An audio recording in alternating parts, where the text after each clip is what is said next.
Ano mga benepisyo pag kayo po ay miyembro ng Pag-ibig? Opo, unang-una po sa lahat, bilang isang Pag-ibig Fund member, kayo po ay may oportunidad na makapag-ipon sa ating regular savings at sa ating MP2 savings programs.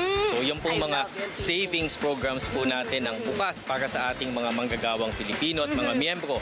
Maliban po dyan, meron po tayo, Ma'am Love, yung pong cash loan. Okay. Yung pong tinatawag nating multi-purpose loan. Yan po yung cash loan ng Pag-ibig Fund na hatid sa ating mga miyembro. And of course po, nandyan din po ang ating Pag-ibig Loyalty Card Plus. Yun, yung pong mga... yan kanina. Ako rin, ako curious ako doon sa loyalty card. Parang wala pa ako noon. Ano yung kasi miyembro ako pero gusto ko malaman ano ang meron sa loyalty card na yan. Ako, Ma'am Love, kuha po tayo mamaya niyan. Oo. Pagka ho kayo may Pag-ibig Loyalty Card Plus, yan po ay isang discount and rewards card. So pagka po present po ninyo yung inyong Pag-ibig Loyalty Card Plus ngayon ay may mahigit 380 partner establishments po tayo. Pag present po niyan ay automatic may discount po kayo doon sa aming partner establishment. Yes! That's not bad! Ang saya! Eto, sino po ang pwedeng maging miyembro ng Pag-ibig? Sino-sino po? Ma'am Love, may babanggitin pa ako Sige isang lang, benepisyo. go lang. Of course po, no, yung pong ating Pag-ibig Housing Loan. Oh yes, no, yung pong syempre. Pag-ibig Housing Loan, nananatiling mababa. Classic na classic Opo, yan. yan po ay, dyan po nakilala.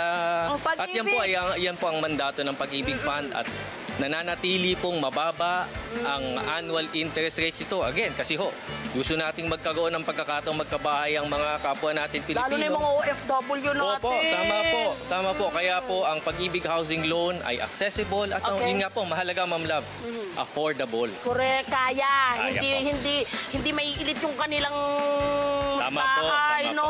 Dahil sa baba, no? Nako, eto na, sino po yung pwedeng mga maging miyembro? Sino-sino po? Ang miyembro po ng Pag-ibig Fund, ang sakop po ng ating membership ay yung pong mga manggagawang Pilipino na kumikita ng at least 1,000 pesos kada buwan. In fact po, Ma'am Love, pagka po kayo isang empleyado, ang responsibilidad ng pagpaparehistro at pagpapamiyembro sa inyo ay responsibilidad ng inyong employer. Oo. So, pagka po kayo nagtatrabaho, ay dapat po may makita kayo sa inyong payslip na Pag-ibig monthly savings bilang isang... At pwede rin, sir, no? Pwede rin po kayo yung voluntary na magbayad kung halimbawa hindi kayo ay empleyado. Tama po ba? Tama po. Open din po ang Pag-ibig Fund sa mga voluntary members. At maaari po kayo maghulog. At again, Ma'am Love, mahalaga po makapag-ipon sa tulong ng Pag-ibig Fund. Yes! Maraming salamat, Sir Jack! Siyempre, mamaya makakasama pa po natin si Sir Jack dahil ituturo naman sa atin yung isang paraan para mapalago ang ating... excited for this. Pinaghirapang pera. Ayan! Alam nyo yan, mag pinaghirapang pera kailan gusto natin palaguin. Ito, walang scamming. Legit. Ha? Hindi kayo mabubudol. So dito na kayo pumunta kung meron kayo dyan extra na gusto nyong palaguin. Okay? At para sa mga may katanungan dyan, tungkol po sa Pag-ibig Fund, join na po kayo sa aming kwentuhan mamaya. Gamit lamang ang hashtag na hashtag LTE. Usapang Pag-ibig. Dito lamang po yan sa inyong nag-iisang love na love tuwing umaga. Hi!